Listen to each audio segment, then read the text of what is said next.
la atención también a las familias afectadas en Villa El Salvador.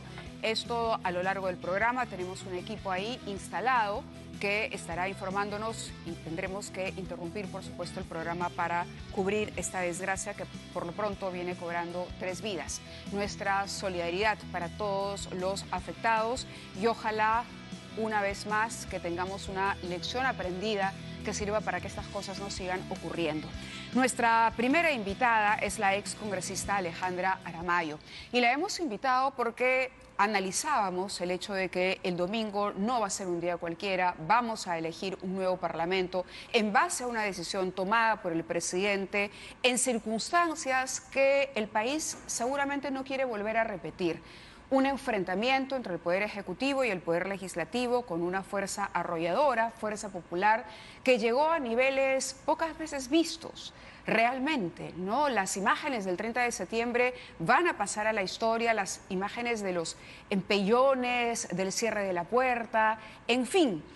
Y el día de hoy, además, se ha continuado con las audiencias para determinar si procede o no procede el pedido de la Fiscalía para que Keiko Fujimori regrese a prisión preventiva. Y esto mientras culminan las investigaciones, las diligencias. El equipo especial ha anunciado que hacia fines de febrero podría tener ya una acusación planteada.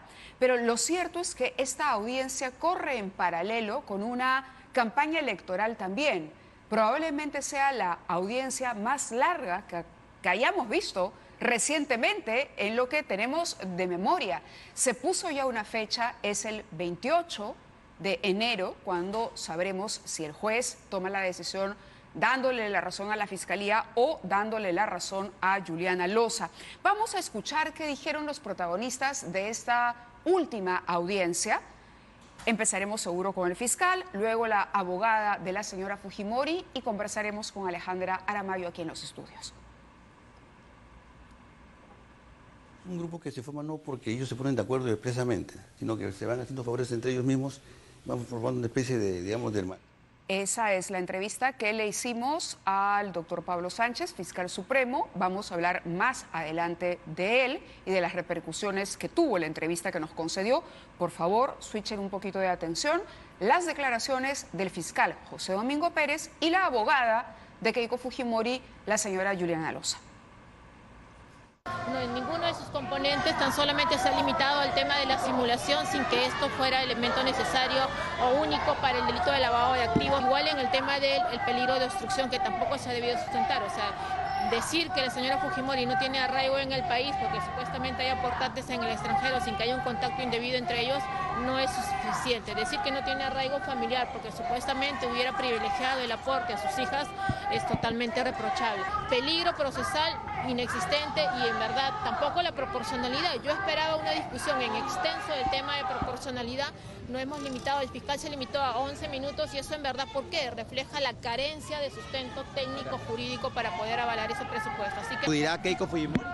no es necesario, perdón, solamente es una lectura, como ustedes han dicho, o sea, el juez ha mencionado, todo el día va a leer la resolución, vendré yo. La señora Fujimori no ha huido ni huirá, jamás ha rehuido. Esperemos nosotros que la petición de la Fiscalía no sea aceptada y que no se disponga la prisión de la señora Fujimori. Muy bien, es lo que dijo la abogada de Keiko Fujimori. A continuación, el fiscal José Domingo Pérez. A ver, dicen que lo mandan en un segundo. ¿Esperamos o empezamos la entrevista? Comenzamos con la entrevista y nos avisan entonces cuando están listas las declaraciones. Muy bien, Alejandra Aramayo es miembro suplente de la Comisión Permanente además. Y la primera pregunta que quería hacerle a la luz de todo lo acontecido en estas semanas, una campaña rápida para elegir un nuevo parlamento, una audiencia, un proceso que viene y que pronto llevará a juicio a la señora Fujimori, es ¿cuál sería la autocrítica que se puede hacer desde Fuerza Popular? Yo entiendo que usted está alojada de la agrupación, pero ¿cómo lee su participación y lo que ocurrió con el Partido Naranja desde 2016 a la fecha? Muchas gracias por la invitación, Mávila, y quiero expresar también mis condolencias a los deudos de este lamentable accidente en Villa María del Triunfo. Lamentablemente las vías de nuestro país presentan cada vez mayor siniestralidad y el Estado tiene que recuperar, creo, la autoridad y el orden. Respecto a lo que usted me comenta, mi voz creo que ha sido una de las más autocríticas desde Fuerza Popular. Yo ya apartada de esta organización que me invitó y a quien le tengo gratitud, a una organización en la que he dejado varios amigos, es la misma. En decir que lo que ha pasado después del 30 de septiembre es algo que no puede volver a ocurrir en el país. Tenemos que, por lo tanto, tomar algunas lecciones de lo ocurrido y la posición que deben asumir las bancadas, aun cuando se anuncia que hoy Fuerza Popular va a tener un número importante en la representación parlamentaria, y me parece que está bien, Acción Popular y otras. Por eso creo yo, hoy Mávila, que lo primero que tiene que hacer quienes resulten elegidos en las elecciones del domingo próximo es ponerse de acuerdo. No esperar a que se instalen, ponerse de acuerdo. La primera decisión importante será quién preside el Congreso de la República, y en ese extremo creo que no tiene que haber confrontación, ni rivalidades, ni cosas por el estilo. El país está cansado de eso. Y creo que esa sería una buena lección si se aprendió o no de lo pasado en Fuerza Popular. Así que ¿Cuál fue el mayor error de una fuerza mayoritaria como la Naranja? ¿Fue el hecho de que su líder haya perdido las elecciones y haya utilizado a la bancada para fastidiar al Ejecutivo, demostrar que tenía poder? ¿O usted cree que había otros problemas que vale la pena resolver al interior de la agrupación? Es una pregunta afirmación, ¿no? Decir que la señora Fujimori utilizó la bancada para enfrentar es una afirmación que yo no tengo cómo acreditar. Lo que sí le puedo decir que el primer error... Pero sí tiene alguna sensación al respecto. Usted se aparta de Fuerza Popular por algo. Y es bueno, una voz crítica. Yo he tomado posiciones distintas. Recuerde usted en el tema Chávarri que tomo decisiones contrarias en las que digo, oye, no puedes oponerte a todo ni tener permanentemente a los ministros sentados tomándoles cuentas cuando ellos tienen que ejercer políticas de gobierno. Mi posición ha sido clara en ese sentido y espero que quede así en la recordación de los ciudadanos. Una oposición tiene que ser una posición proactiva, conducente, llena de diálogo y propuesta. Y yo creo que ese fue el primer problema de Fuerza Popular, no tener una agenda legislativa, no tener puntos claros. No teníamos una agenda legislativa más allá del plan país, que fue un plan trabajado por parte de un equipo técnico bastante interesante. A ver, si ponemos los puntos sobre las IES y aterrizo la idea que usted acaba de desarrollar, entonces, claro, Fuerza Popular diría, estábamos preparados para hacer gobierno, más no para hacer una oposición constructiva. Recuerde usted que las funciones entre el gobierno y el parlamento son totalmente diferentes. Las funciones que tiene un congresista están restringidas a la Constitución Política del Estado, que es tener funciones especiales, elige miembros del Tribunal Constitucional, que finalmente es el punto de quiebre.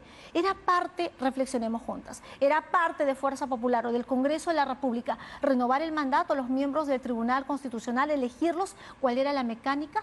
Queda claro que cuando fue el punto de controversia del último día que tuvo vida hábil el Congreso, no lo era. Entonces, ese debe ser uno de los puntos que deberían tratarse. Un nuevo mecanismo de elegir a los miembros del Tribunal Constitucional, saber si se va a hacer con las mismas reglas que prevé hoy la Constitución Política del Estado. Esa agenda, Mávila, no hubo. No solo desde Fuerza Popular, sino desde las otras fuerzas políticas. Y podría continuar yo dándole algunos ejemplos. Por ejemplo, habla el presidente de la República de lucha contra la corrupción. Es una palabra que la ha usado tanto, casi la ha gastado.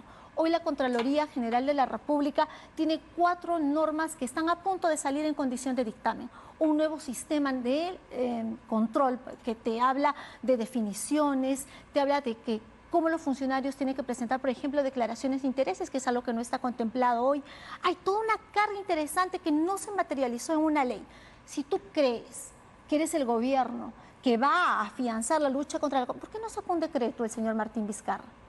Esa será una tarea que ahora le corresponde emprender al nuevo Congreso de la República. O la Procuraduría Anticorrupción. Queremos procuradores que tengan independencia respecto a sus empleadores, que es el Ejecutivo o el Ministro de Justicia. Dígame usted, si el gobierno del señor Martín Vizcarra lucha contra la corrupción, ¿no le cree usted pertinente que el decreto número 1 que debió haber publicado tenía que ir en ese sentido?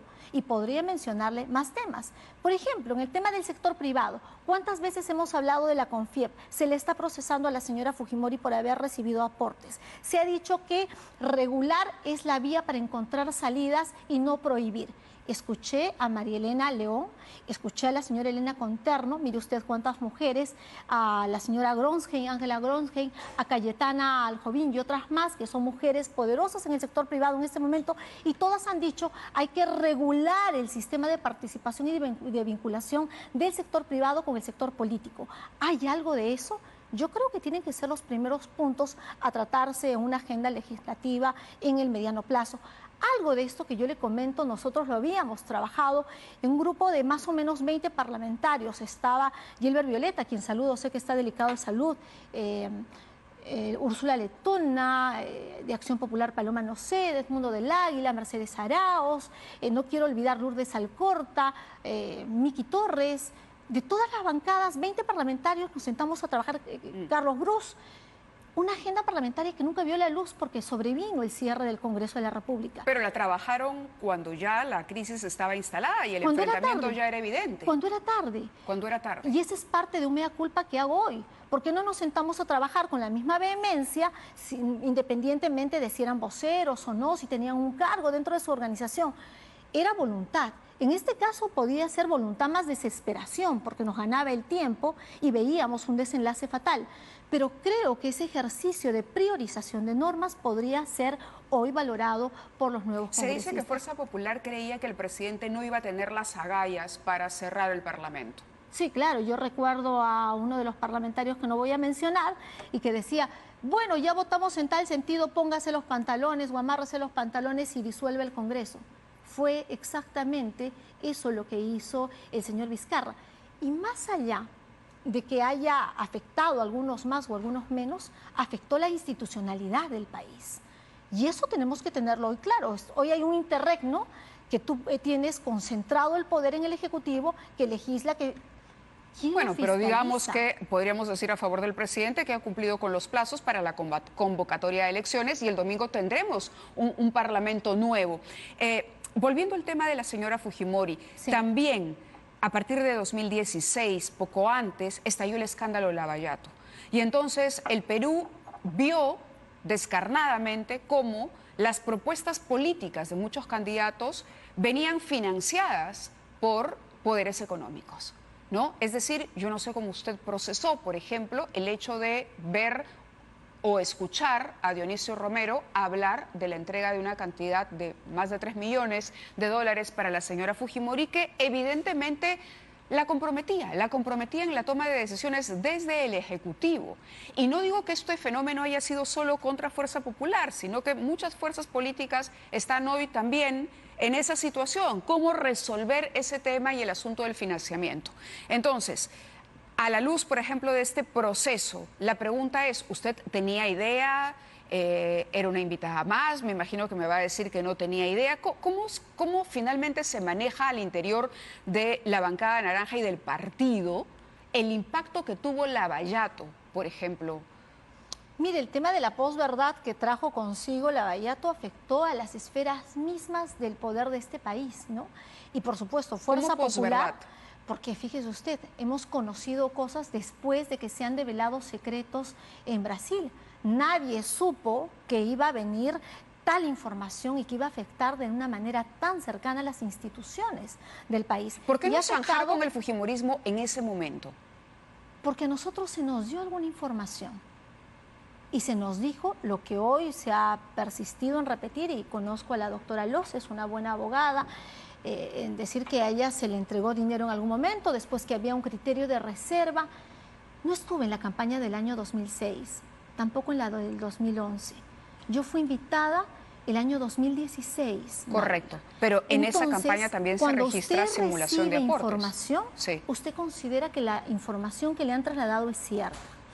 Pero los partidos políticos, Fuerza Popular, Acción Popular, Peruanos por el Cambio y otros, perciben recursos de diferentes maneras. Y no se olvide que hace un segundo le acabo de decir que la tarea del Congreso es ver cómo el sector privado se va a vincular con la política para que no tenga ningún mecanismo de ejercer presión sobre ella. Es un tema pendiente a legislar. Le decían rebelde. Me decían rebelde, sí. Le decían rebelde, perdone la interrupción, lo hago por el tiempo, por pertenecer a un grupo de congresistas que en su momento zanjó. Es más, habíamos leído información sobre reuniones en el comedor del Congreso, donde se juntaban los pseudo-independientes o quienes estaban ya, digamos...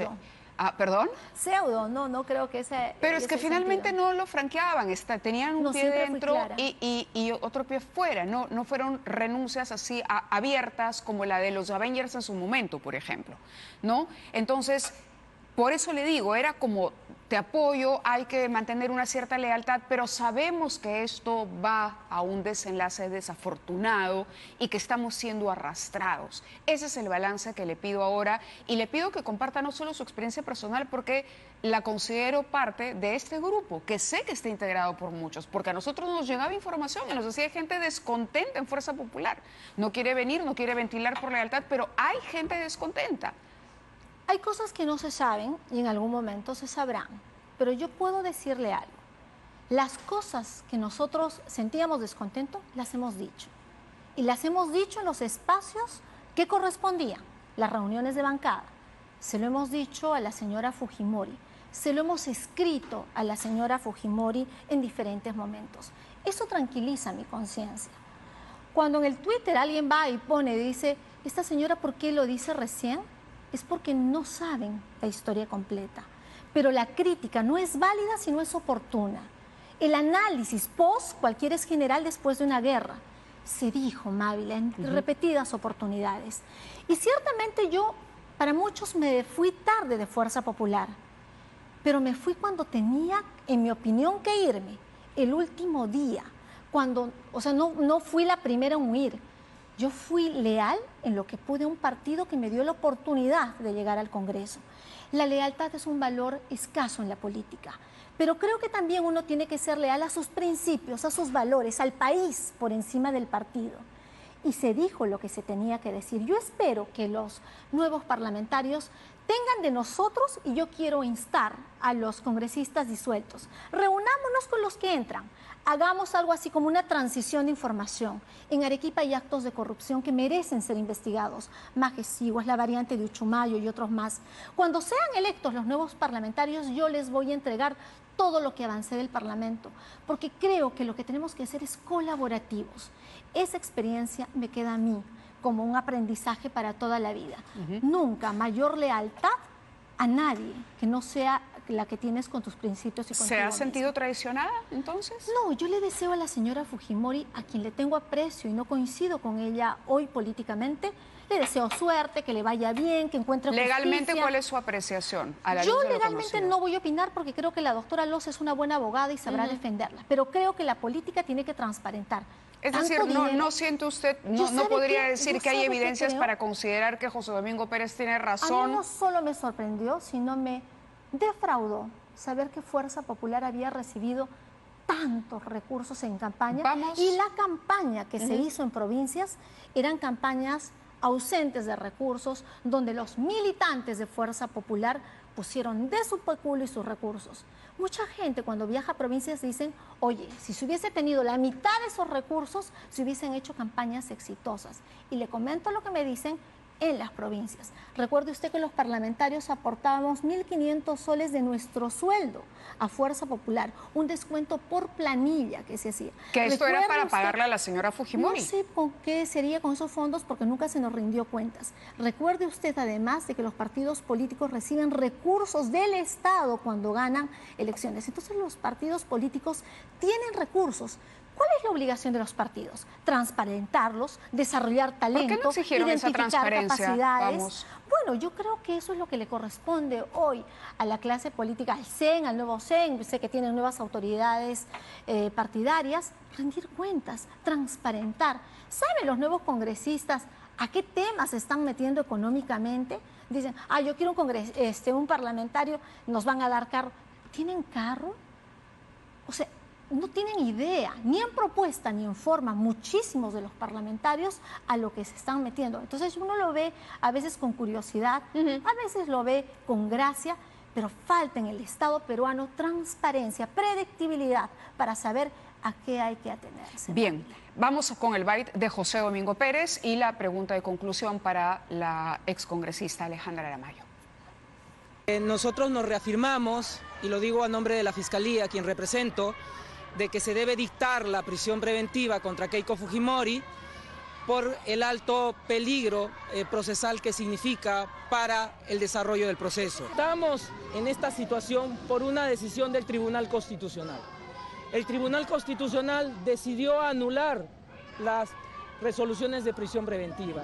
No señaló nada al respecto del pedido fiscal, no señaló absolutamente nada respecto a las pruebas o elementos de convicción que la Fiscalía había presentado. Que este pedido se está volviendo a fundamentar porque la Fiscalía tiene la convicción de que Keiko Fujimori representa un peligro para el proceso. Y precisamente esa es la finalidad. Vamos a concluir la investigación, como lo ha señalado el fiscal superior Rafael Vela, pero también tenemos que asegurar que Keiko Fujimori se someta a la justicia, porque esa es la finalidad de este proceso. Desde el momento que lo ha señalado la abogada, de que hay abogados que están a la espera de abordar a los testigos que concurren a la Fiscalía, como se ha demostrado en el desarrollo de las audiencias, cómo son abordados, interceptados los testigos, los investigados arrepentidos. Todo eso supone un peligro.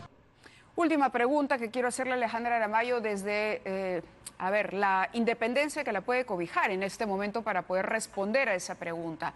Militantes, invitados en su momento y ojo, no me refiero solamente a Fuerza Popular, porque entiendo que la mecánica esta de corrupción, y falta de institucionalidad de los partidos, de falta de planes, de ideología, en fin, ha afectado a toda la clase política. Pero en su caso en particular, digamos, ¿usted diría que militantes o invitados fueron utilizados por quienes lideraron los partidos políticos? Yo no puedo responderle esa pregunta, porque no los represento. Le puedo responder por mí. Correcto. ¿A usted se siente usada? A mí me dieron la oportunidad de trabajar en el Congreso. Pero le descontaban una cantidad de su sueldo que iba para mantener a una persona que aparentemente ha usado recursos de la campaña. Tendríamos que saber cuál es el manejo de esos fondos. Yo creo que habría que transparentarlos. Yo agradezco la oportunidad que se me dio, pero yo trabajé mañanas, tardes, noches, sábados. Hoy no se visibiliza eso porque más fue el ruido político. Y no busco ningún tipo de reconocimiento. Pero creo que todos tenemos que aprender. El país tiene que aprender de esta experiencia. Muy bien, le agradezco que haya estado con nosotros. Gracias. Algunas reflexiones importantes de gente que finalmente se va. No sabemos si regrese a la política, nos anunciará eso Alejandra Aramayo en su momento, como otros de los congresistas que dejan el hemiciclo. Vamos a ir a una pausa y vamos a regresar para meternos en temas electorales ya con el jefe de IDEA Internacional en nuestro país. Percy Medina estará con nosotros de inmediato.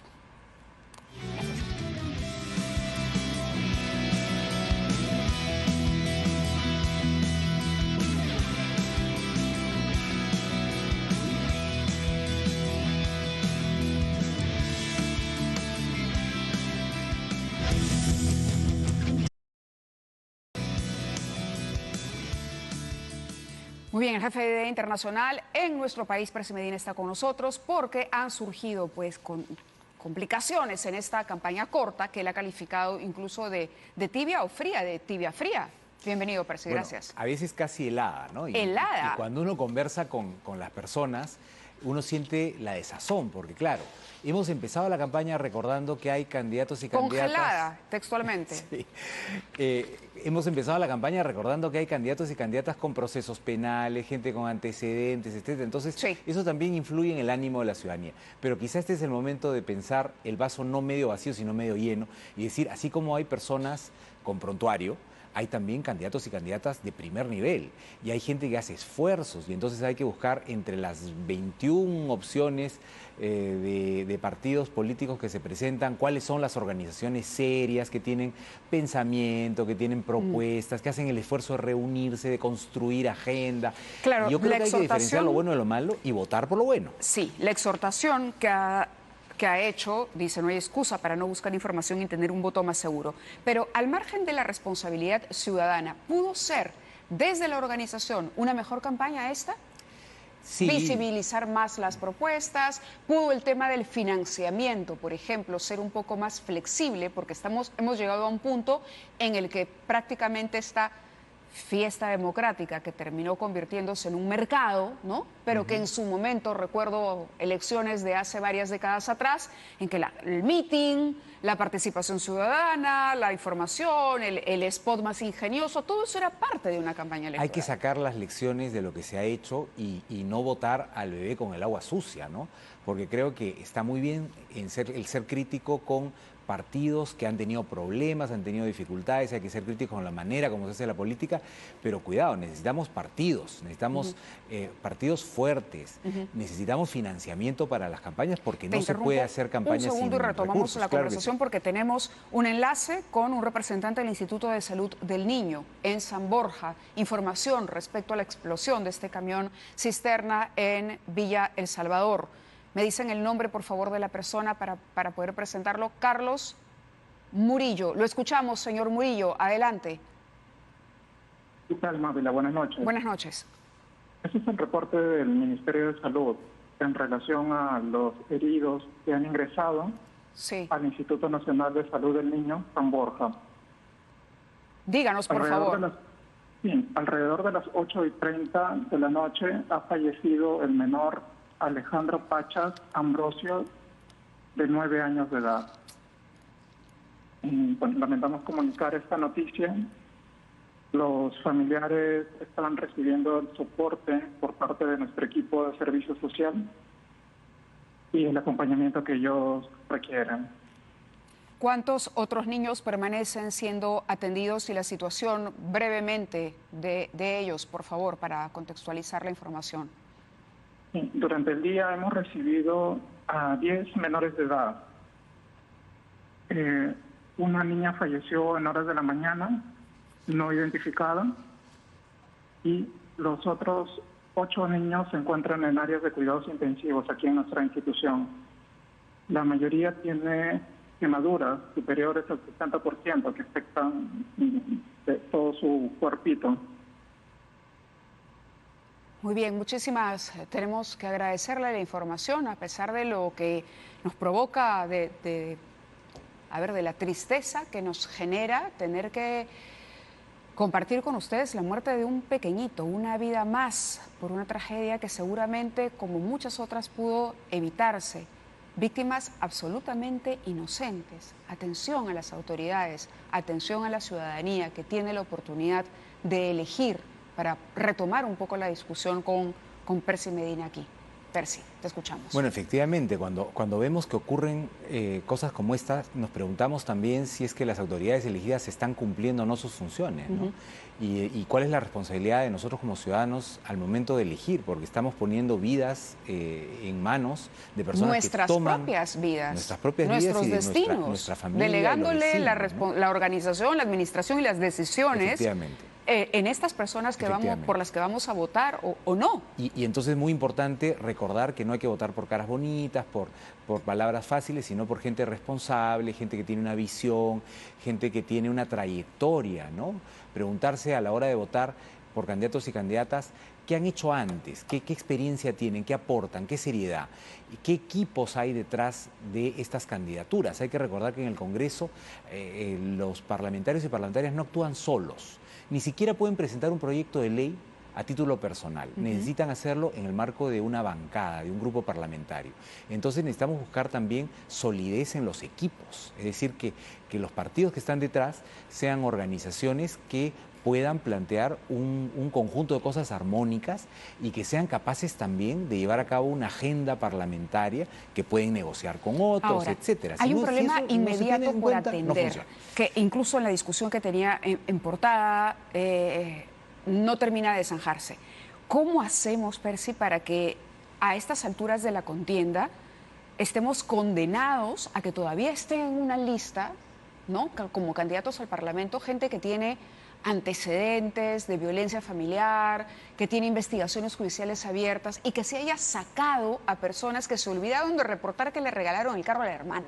Efectivamente. O sea, eso es un absurdo. Es absurdo. Y estamos a 2 días. ¿Qué va a pasar? En la lista inicial de candidatos que se presentaron, 8% de personas tenían sentencias al momento de presentarse la candidatura. Eso es increíble, ¿no? Ahora, quizá hay que ver el lado no medio lleno, y es decir, que hay también muchísima gente valiosa en las listas y que hay que visibilizarla y que hay que apostar por esa gente. Y el voto preferencial, que ha sido tan discutible, es hoy día una herramienta que tiene la ciudadanía para elegir al interior de una lista por los mejores, ¿no? Y yo te preguntaba cómo habríamos podido tener una campaña mejor.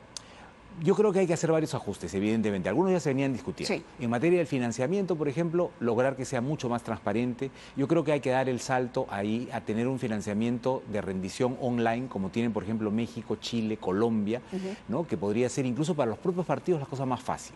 Entra el dinero, inmediatamente se rinde, se visibiliza, se transparenta y evitamos los maletines debajo de la mesa. Exacto. El garantizar que haya escuelas al interior de los partidos que formen políticos a tiempo. No puede ser que las listas se conformen a última hora simplemente porque los partidos normalmente en época no electoral tienen sus puertas cerradas, ¿no es cierto? Y para eso el financiamiento público directo es una cosa que hay que aprovechar y hay que ver cómo se está usando. Bueno, eso quiere decir que entonces por el momento no tenemos solución a la vista para casos como el de Mora.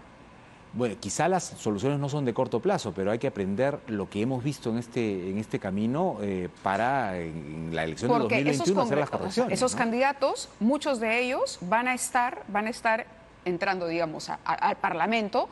Y acuérdate que todo este, tema de escándalos por denuncias van a aparecer.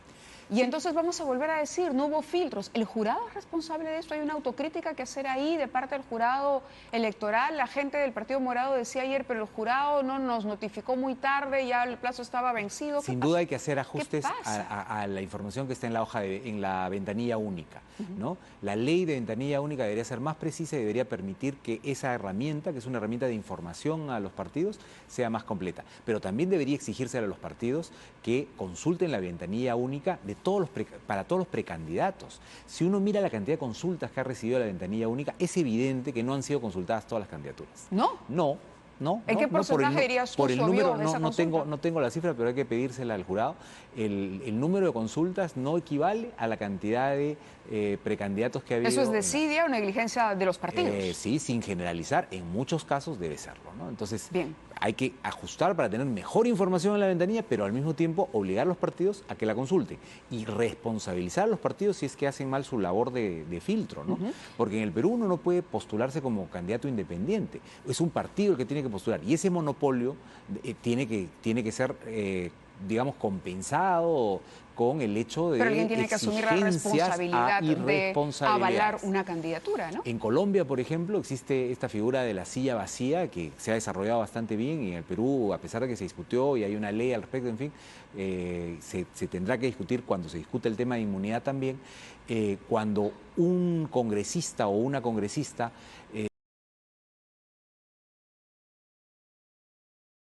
se demuestra que ha cometido un delito y que el partido tenía cómo tener esa información antes de postularlo, el escaño no solamente lo pierde la persona, sino también el partido, y la silla se queda vacía. Entonces es una manera de sancionar al partido que no hizo su tarea. Pero es una regla que no tenemos adecuadamente. lamentablemente vigente todavía, ¿no? Bueno, pero hay que empezar a pensar en ese tipo de cosas, ¿no? Vamos a ir a la pausa y regresamos. Claro. Vamos a la pausa y volvemos. Habría que hacer también ajustes en la ventanilla única, comprometer a los partidos. A ver, hay que darse la tarea, democracia interna. ¿Qué se hace con ese tema? ¿Vamos a tener primarias abiertas a toda la ciudadanía? Y si se hacen, ¿cómo se hacen? Hay que discutirlo y hay que tener un modelo que funcione, ¿no? Pero la idea es que sí haya. En el mundo hay muchos modelos. No hay un modelo único que pueda aplicarse, pero el que se aplique tiene que ser coherente. Y tiene que ser coherente con los demás elementos del modelo. Tiene que discutirse también el tema de paridad, alternancia, qué se hace con eso, cómo se garantiza también inclusión de, por ejemplo, pueblos indígenas, cómo se garantiza descentralización de los partidos políticos. Yo creo que hay una larga tarea para el próximo Congreso, que aunque tiene 15 meses, tiene un montón de elementos que pueden mejorar, o sea, tiene la tarea de mejorar las condiciones del proceso del año 2021. De acuerdo, te agradecemos, Percy, tu participación y les cuento que tenemos ya en nuestro poder la sentencia del Tribunal Constitucional sobre la demanda competencial. Atención switcher, a imprimir el documento y a traerlo a esta mesa de conducción para poder destacar algunos puntos. Documento importantísimo, está todo el país a la espera, ahí está en pantalla, pero les pido por favor, además de mostrarlo, porque entenderán que es un poco difícil leerlo, lo imprimimos y lo traemos. Gracias. Vamos a la pausa y regresamos con la ex ministra de Justicia, Marisol Perestello.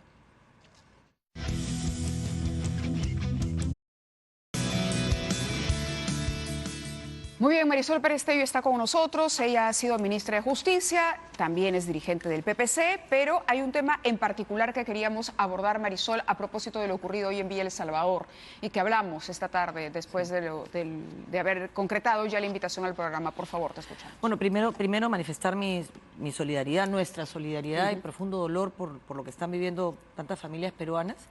Pero estas cosas, además de mostrar nuestra solidaridad y por supuesto acompañar y colaborar con todo lo que sea necesario, deben hacernos pensar qué podemos hacer para evitar que esto suceda. Y hay una cosa que yo quiero denunciar y señalar, porque hay que decirlo, y es el hecho de que el chofer, que por supuesto me da mucha pena la situación que está pasando, pero tenía una responsabilidad y esta responsabilidad la están asumiendo las vidas de las personas, tenía 80 papeletas, 80. De esas 80 papeletas, 5 eran U6. ¿Qué significa U6?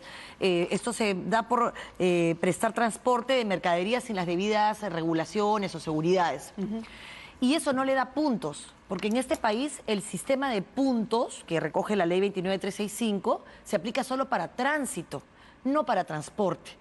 Y entonces cuando tú tienes un chofer de combi que para donde quiere, que deja pasajeros a donde quiere, que tiene al cobrador de la combi con medio cuerpo afuera y lo para la policía, pone una multa a la unidad, no al chofer. Claro. Y eso no le acumula puntos y por lo tanto no pierde la licencia. Eso se tiene que corregir. Nosotros, mira, tenemos un proyecto de ley dentro del paquete de medidas que estamos planteando. Que está llevando el PPC. Que está llevando el PPC, que en el tema de lucha contra la corrupción incorpora esto, porque es uno de los principales problemas del país y ahora causa la muerte de niños y el drama de familias peruanas, porque, claro, ¿cómo puede un chofer con 80 papeletas seguir manejando un carro que transporta hidrocarburos? O sea, Ocinermin tiene que dar una explicación de si es que tiene, qué mecanismos de control tiene, si supervisa quiénes son los choferes que manejan. Este señor salió en un mototaxi, sí, porque estaba con el olor. Hay protocolos que claramente no se han cumplido y estas cosas tienen que tener responsables. Más allá del dolor y de que el país tiene que, por supuesto, estar conmovido con esto, si hacemos como que no pasó nada, va a volver a pasar. Antes de las elecciones falleció un dirigente nuestro que queríamos muchísimo, Juan Pablo, de Madre de Dios, en un transporte que iba de Cusco a Madre de Dios. Se volcó el bus de Transportes Palomino y murió muchísima gente. Su hermana ha estado el día viernes acá en el MTC denunciando que Transportes Palomino sigue brindando el servicio a pesar de que está sancionado. Y esto es porque todavía hay demasiadas competencias distribuidas y las reglas no son claras. Entonces hay que en estas situaciones tan dramáticas ponernos a pensar qué estamos haciendo mal, porque no se trata solamente de peleas entre congresistas que nos avergüenzan, se trata también de gente que no es capaz de hacer lo que puede hacer con el poder que tiene Mávila, y eso es indignante porque se cuenta en el país en vidas que se pierden, en sueños que se frustran, sí. Y yo creo que hay un momento en el que hay que parar, ¿no?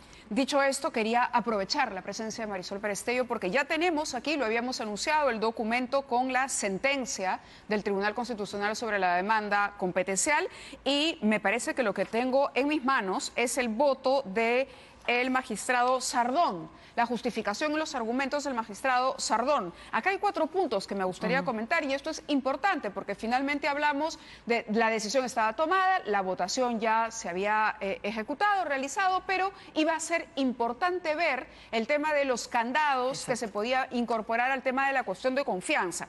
Dice en su voto singular el magistrado Sardón, el Poder Ejecutivo no puede plantear cuestión de confianza sobre proyectos de ley referidos a atribuciones constitucionales constitucionales exclusivas del Congreso de la República, de otro poder u organismo constitucionalmente autónomo. Se refiere evidentemente al Congreso y a la elección del TC. El Poder Ejecutivo no puede considerar que el Congreso de la República le ha denegado fácticamente una cuestión de confianza. Esta denegatoria debe ser votada y acordada explícitamente por el Congreso. El carácter de urgencia que pueden tener los proyectos de ley que presente el Ejecutivo no implica que sean debatidos ese mismo día. Su discusión debe tramitarse conforme al reglamento del Congreso. El Consejo de Ministros en pleno, los ministros por separado, no pueden pretender cambiar la agenda de las sesiones del Pleno de la República sin observar los procedimientos establecidos del reglamento. Habría que ver el texto consensuado de la sentencia, pero la opinión de Marisol Prestello. Bueno, mira, a mí me parece muy importante primero leerla, evidentemente, y que esta sentencia va a marcar, más allá del resultado, que ya lo conocemos todos, independientemente de que estamos de acuerdo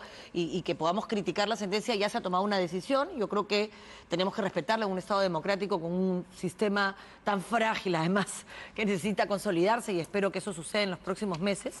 Pero lo importante de esta sentencia es que va a marcar los candados para el uso de la cuestión de confianza.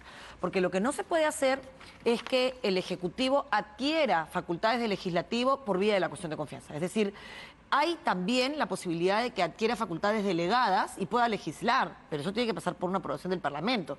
No es que él tenga esas facultades en sí mismo y pueda ir y decir, bueno, o me apruebas esta ley o siento que me deniegas la confianza. Y en todo caso, esta interpretación que ha hecho el TC debería de terminar con una ley que zanje esta discusión, y creo que es de las primeras tareas. La cuestión de confianza no se puede eliminar porque es, digamos, el instrumento que tiene el Ejecutivo para compensar las atribuciones del Legislativo. Y la arbitrariedad y prepotencia que podría llegar a pasar. Censurar a ministros. Totalmente, totalmente. O sea, yo no estoy en contra, al contrario, no te olvides que yo dejo de ser ministra a partir de una cuestión de confianza. Y yo creo que es importante que eso exista todavía, o sea, que tú le digas, oye, ¿sabes qué? Si no me dejas trabajar, yo tengo una política pública y tú no me dejas continuar, planteo cuestión de confianza en esto. Lo que no se puede hacer es dejar abierta esta puerta a un desarrollo constitucional por vía de interpretación. Creo que lo sano es hacer una legislación que diga en qué circunstancias se puede presentar la cuestión de confianza, si hay denegatoria fáctica o no, cerrar el tema, que en la práctica no es que se pueda legislar a través de cuestiones de confianza, tienen que haber límites, formalidades mínimas. Pero eso lo tendría que establecer el TC en esta sentencia ya claramente. La sentencia dice eso, va, sin duda, a ver, es lo que se anunció, es lo que corresponde, que el TC diga, mira, apruebo esto, pero deben de cumplirse ciertas características, porque el TC en la práctica ha estado legislando vía interpretación constitucional, pero eso es porque el legislativo no hacía su tarea, porque, bueno, ya lo dijo Aramayo, a reconocimiento de parte, en relevo de prueba, ¿no? No tenían una agenda legislativa, pues, ¿no? Entonces, como no tenían una agenda legislativa... Que me parece gravísimo que lo haya reconocido. Terrible. Porque entonces eso ahora, explica muchas cosas. Exacto. Claramente, y es el momento de encontrar explicaciones al huracán que hemos vivido todos los peruanos. Claramente. Y a ver... ¿Qué es lo que te decía, por supuesto en un símil que no es comparativo porque de por medio hay tanto dolor, pero lo que uno no puede hacer frente a una tragedia como la que está viviendo el Perú hoy día, o como la crisis política generada por la conducta de malos políticos de los últimos meses, es pensar que, bueno, se cerró todo, empezamos otra vez. No empezamos otra vez. ¿Qué hacemos para que eso que pasó no vuelva a pasar? Yo creo que si el Perú se merece algo, los peruanos nos merecemos algo con esta oportunidad que nos brinda el 26, es el que entendamos qué errores se cometieron. Y uno de ellos es llegar al Parlamento a pretender, a partir del Parlamento, tener una catapulta, una palestra política y no hacer el trabajo. O sea, yo creo que la gente con desesperación necesita que trabajemos. Mira, este tema que te cuento de los puntos, yo no soy experta en temas de transporte, claramente, yo sé lo que sé y sé lo que no sé, pero nosotros nos reunimos 104 candidatos al Congreso y trabajamos según la especialidad de cada uno de ellos. Y cada uno, desde su mirada regional, desde su experiencia profesional, colaboró y dijo, mira, pasa esto, hay un problema con el transporte público.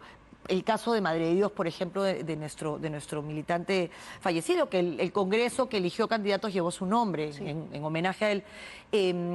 Y a partir de recoger, de escuchar, de escucharnos, se elaboraron estos ejes de trabajo que tenemos y esta agenda parlamentaria. Creo que eso es lo serio, que un partido que llega al Parlamento escuche, en este caso, a quienes saben y que saben que hay puertas que se tienen que abrir. Nadie le pide a un parlamentario que lo sepa todo, pero sí que sea capaz de buscar a la gente que sabe, que no tiene intereses subalternos, que simplemente quiere destrabar cosas que generan dramas como los que estamos viviendo hoy. quiero decirte además... Representación ciudadana. Exacto, es que esos son. O sea, esos 130 personas nos representan a los 30 millones de peruanos y eso, lo mínimo que les pedimos es que nos escuchen. Claro, no nos pueden escuchar si ni siquiera se escuchan entre ellos y es el insulto, la diatriba, el ver quién es más gracioso hablando una tontería, lo que nos ha tenido tanto tiempo retrasados y eso no es justo, no nos lo merecemos. Así que esta sentencia del TC, que cierra un capítulo que seguramente después podrá ser estudiado, nos deja una primera tarea al legislativo que va a elegirse el domingo, y es la tarea de cerrar esa puerta para evitar que un dictador o un buen presidente se convierta en un tirano.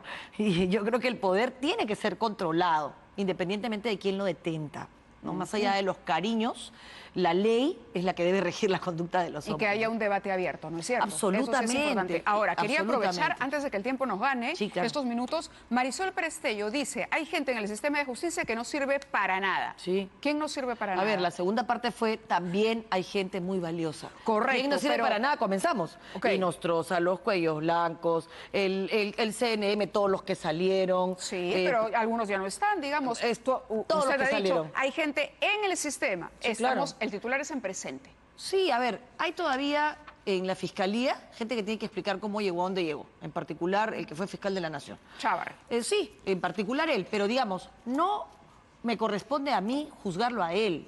Pero claramente su proceso de selección fue un proceso absolutamente cuestionado. La forma como él asume, él trabajó conmigo en la Junta Nacional por la Justicia, trabajamos también, estaba Guido Águila, que eran titulares de esos poderes, y yo no lo puedo negar, ellos colaboraron mucho en el proceso, pero eso no significa que su conducta no ha dañado la justicia en el Perú. Lo que correspondía era hacer lo que hizo Duberlí. Ante un cuestionamiento pongo delante de mi prestigio personal que defiendo a la institución. Y se fueron y dieron un paso al costado. Eso es lo que hace alguien que quiere a su institución. Entonces yo sí creo que hay gente en el sistema que le hace daño. Las OGMAS y las ODEGMAS no pueden seguir dependiendo del Poder Judicial y del Ministerio Público. Ha salido una ley recientemente, aprobada casi al final del Congreso, del nefasto Congreso anterior. ¿Sabes cuál es el problema de esa ley? Que la plata la sigue poniendo el PJ y la sigue poniendo el Ministerio Público, por lo cual no hay pues independencia. Entonces nosotros consideramos que eso debe trasladarse a la Junta.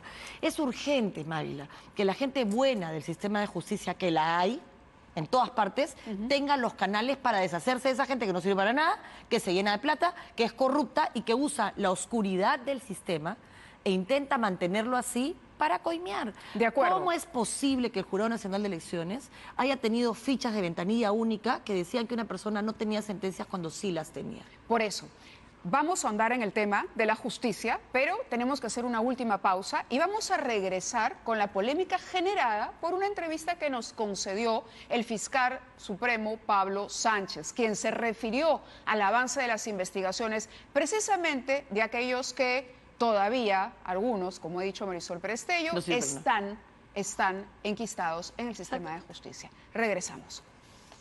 En este programa, hace algunos días atrás. Bueno. Es un grupo que se forma no porque ellos se ponen de acuerdo expresamente, sino que se van haciendo favores entre ellos mismos, van formando una especie de, digamos, de hermandad en donde tú me ayudas y yo te ayudo, ¿no? Yo te ayudo en un caso específico y luego te hace otro favor a cambio de ello. No se trata de una organización piramidal, de una organización horizontal. La idea era tener el manejo, según la hipótesis de trabajo, tener el manejo del aparato judicial, ¿no? Es decir, en términos indebidos, no en términos legales como uno pudiera pensar. ¿Eso quiere decir que no sería entonces Nostroza una suerte de jefe de la organización? ¿O sí podría...? Yo creo que no, el tema es, digamos, son personajes importantes y están en la misma línea de trabajo. En la misma línea y en el mismo peso jerárquico. Así es. Bien, sobre estas declaraciones y cómo han sido recogidas por algunos medios, el fiscal supremo Pablo Sánchez ha señalado lo siguiente: debido a un par de expresiones que interpretan de manera interesada las declaraciones en el programa en este 2020, debo precisar, el caso Cuellos Blancos no se cae ni se ha caído de ninguna manera. Describir que Nostroza no se denomina expresamente cabecilla es simplemente porque este término es utilizado en una organización criminal piramidal. Aquí no hay una pirámide, esto es una red, una telaraña. No es una pirámide, porque claro, cae Nostroza, ahí está la aclaración de Pablo Sánchez, dice no se cae, es simplemente porque este término es utilizado por una organización criminal piramidal que es la estructura más básica y clásica. En este tipo de delitos, término que no corresponde a la estructura de organización criminal, bajo la cual se investiga a los implicados, es el denominado caso de Cuellos Blancos, que lleva mi despacho. El derecho comparado y la permanente actualización, el estudio jurídico de organizaciones criminales permite atender teorías de derecho más acordes a nuestras realidades delictivas. Hay diversas estructuras de organización, que quede claro, diversas. Los Cuellos Blancos no tienen la clásica estructura, sino la denominada red nodal. Red nodal, que es distinto, pero eso no quiere decir que ya no estén y que caído en Nostroza todo siga para adelante. No hay forma. En la red criminal un rol esencial corresponde a los individuos clave que operan como conectores o puntos. Y es ahí la dificultad, y es ahí los obstáculos que todavía tienen las fiscales del Callao, el propio doctor Pablo Sánchez. Marisol Prestello, comentarios, por favor. Bueno, a mí me parece que la precisión es importante y que la gente entienda que el crimen organizado precisamente se caracteriza por la dificultad en su investigación. Por eso es que los estándares de garantías bajan. Por eso es que se aumenta la posibilidad de prisiones preventivas más largas. Por eso es que se permite el uso en fin, de distintos mecanismos que te permiten investigar y que son menos garantistas que la investigación penal regular. ¿Por qué? Porque son empresas, la hermandad del mal. La hermandad, ¿no? claro. Pero la hermandad del mal. Entonces estos tienen el mismo poder, están en el mismo espectro y se hacen favores que en la práctica son, pero además, me dejas cobrar mi coima y yo te facilito que tú cobres la tuya, ¿no? O nombro a tu recomendado, a tu amigo para que tú tu amigo votas por mí para elegirme. O nombro yo a tu hermana, cargo. tú nombras a mi hijo y entonces toda esta red de corrupción, de darse la mano, en la práctica termina cometiendo actos delictivos en la administración de justicia, pero no en base a un capo o a alguien que da las órdenes, sino a yo te doy, tú me das. Y eso también puede, cuando adquiere determinadas características, estar dentro de este concepto general. Ahora, es penoso que todavía se busque, vía un resquicio legal, sacar de una investigación seria a una persona a la que se le ha escuchado decir cuánto quieres que le ponga al que violó a la niña, ¿no? O sea, creo que los mensajes que tiene que mandar la justicia no solo son mensajes de que va a haber menos papel y más justicia, que va a haber más oportunidad, sino que no se va a permitir que gente como esa llegue. Otra de las propuestas que nosotros estamos haciendo y que tiene que ver con esto es que cuando algún abogado que en ejercicio de la abogacía es parte del sistema de justicia, Poder Judicial, Ministerio Público, defensor público, procurador, miembro de la AMAG, cualquier miembro del TC, comete un acto contra el Estado, un delito contra la administración pública, no solamente no va a poder regresar a trabajar al Estado, pierde su derecho a ejercer la abogacía. ¿Por qué? Porque el título se lo damos a nombre de la nación. Y cuando con ese título pone en riesgo la administración pública, no tiene derecho a seguir ejerciendo. Bien, esas son algunas de las propuestas entonces. Que además me parece que responden a la realidad. Viste un fiscal que con una llamada telefónica falsa, haciéndose pasar por su hermano, estaba negociando con el ex premier para darle una ventaja comparativa. Esa es parte de la red nodal de la que ha hablado. De la que ha hablado Pablo Sánchez. Así que no se cayó, señores, el caso Cuellos Blancos. Al contrario, se está descubriendo cómo operaba exactamente, haciendo una radiografía. Simplemente en estos últimos segundos que tenemos, hoy el presidente del Poder Judicial ha anunciado que llevará ante las Naciones Unidas la independencia de los magistrados y abogados. Para el logro de este objetivo es necesario defender las garantías institucionales, como por ejemplo, inamovibles del cargo, la remuneración intangible y además regular adecuadamente el modo y la forma de nombramiento y cese de funciones.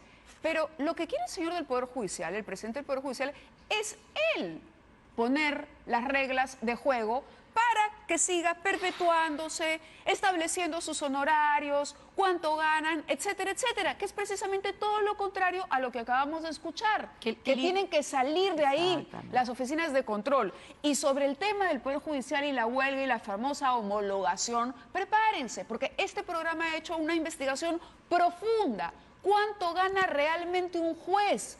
Se van a caer de espaldas. Y eso todos los litigantes, para que cuando vayan y los pongan a hacer cola, sientan que tienen derecho a reclamar. Vamos a volver con esa investigación más adelante. Nos ganó el tiempo. Gracias, Marisol, por estar aquí. Nos vamos.